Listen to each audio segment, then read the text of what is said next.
పురుషోత్తపట్నం ఎత్తిపోతల పథకం రెండో దశను ముఖ్యమంత్రి చంద్రబాబు నేడు జాతికి అంకితం చేయనున్నారు. గోదావరి నీటితో ఇప్పటికే ఏలేరు జలాశయం నింపారు.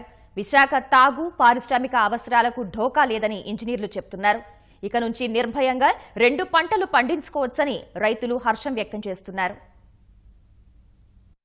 తూర్పుగోదావరి, విశాఖ జిల్లాల్లో 2,15,000 ఎకరాలకు సాగు, పారిశ్రామిక అవసరాలకు నీరు అందించే లక్ష్యంతో తూర్పుగోదావరి జిల్లా సీతానగరం మండలం పురుషోత్తపట్నం వద్ద పురుషోత్తపట్నం ఎత్తిపోతల పథకం నిర్మించారు. సుమారు 1,700 కోట్ల రూపాయలతో చేపట్టిన ఈ పథకం 2 దశల్లో నిర్మాణం పూర్తి చేసుకుంది. తొలి దశలో పోలవరం ఎడమ ప్రధాన కాల్వకు నీటిని తరలించారు. రెండో దశలో జగ్గంపేట మండలం రామవరం వద్ద మరో ఎత్తిపోతల ఏర్పాటు చేసి అక్కడి నుంచి ఏలేరు జలాశయంలోకి నీటిని మళ్లించారు.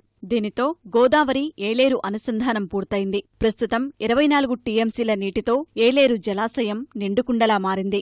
2013 నుంచి కూడా డెడ్ స్టోరేజ్ నుంచి వైజాగ్ స్టీల్ ప్లాంట్కి వాళ్ళకి వాటర్ తోడుకోవడానికి ఇది లేక ఆ లిఫ్ట్ పెట్టుకునేసి మామూలుగా గ్రావిటీ ద్వారా వాటర్ వాళ్ళకి అందకపోవటం వల్ల మామూలుగా లిఫ్ట్ చేసుకుని వాటర్ని దాదాపు 2013, 14, 15, 16, 17 వరకు కూడా 18లో కూడా మార్చి నుంచి దాదాపు మే వరకు కూడా వాళ్ళు వాటర్ని లిఫ్ట్ చేసుకుని వైజాగ్ స్టీల్ ప్లాంట్కి పంపించుకుంటాం జరిగింది. గోదావరి దాదాపు 14 మీటర్స్ లెవెల్ వచ్చిన దగ్గర నుంచి ఆ వాటరు మనకి లిఫ్ట్ చేసుకుని ఏలేరులోకి వదలటం వల్ల ఈ సామర్థ్యం అనేది ఉండటం వల్ల ఇరిగేషన్కి కానీ వైజాగ్ స్టీల్ ప్లాంట్కి కానీ వాటర్ ఇవ్వడానికి ఎష్యూరెన్స్ ఇవ్వగలుగుతాం. క్రాప్కు కూడా మనం ఒక డేట్ అనేది ఫిక్స్ చేసుకుని ఆ డేటుకి మనం వాటర్ ఇవ్వగలమని చెప్పేసి రైతులకు కూడా చెప్తాం. సమ్మర్లో కూడా వాళ్ళు గార్డెన్ క్రాప్స్ అని చెప్పేసి వేసుకుంటూ ఉంటారు. ఆ గార్డెన్ క్రాప్స్కి కూడా వాటర్ ఇవ్వడానికి తాగునీటి అవసరాలకు కూడా మనం ఈ ఏలేరు రిజర్వాయర్ నుంచి వాళ్ళకి ఇవ్వచ్చు. పురుషోత్తపట్నం ఎత్తిపోతల పథకం తూర్పుగోదావరి జిల్లా మిట్ట రైతులకు వరంగా మారింది. రాజానగరం, జగ్గంపేట, ప్రత్తిపాడు, పిఠాపురం, తుని నియోజకవర్గాల్లో సాగుకు ఢోకా లేదనే విశ్వాసం కనిపిస్తోంది.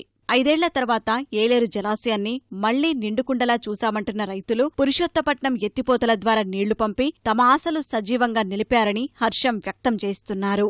గోదావరి నీరు వల్ల ప్రాజెక్టులన్నీ నిండి ఒక పంట పండించుకునే వాళ్ళని ఇంతకుముందు ఇప్పుడు 2 పంటలు పండించుకుంటున్నాను, 3వ పంట కూడా పండించుకోవచ్చు అండి. చాలా సౌకర్యంగా చేశారు గవర్నమెంట్ వారు. ఇప్పుడు వరకు మాకు ఒక పంటే పండేది.